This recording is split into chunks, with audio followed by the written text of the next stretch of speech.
The right of a state to set laws, the right of the federal government to ensure the rights of people to vote. Where's that stand? How much federal power is there to knock down these laws? Well, the federal government does have preeminence in this area, which is why the Supreme Court found that the Arizona law, Prop 200, was in violation of the National Voter Registration Act.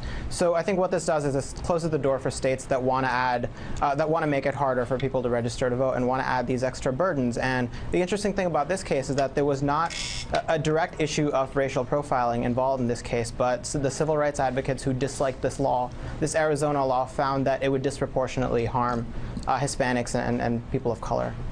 Well, it usually does. Susanna, your thoughts on this? As far as the home stretch goes, we have 3 more days and we have 14 more opinions coming down. And as far as the major cases goes, the big 4 that we just talked about, the math looks really bad for progressives here. It looks good for conservatives because the Supreme Court tends to split up the opinions between the justices, and it's the conservative justices who have the most blank spaces right now and who have the most to write. So the final decisions are probably going to look good for conservatives on balance. Do you agree with that, Professor Shurry?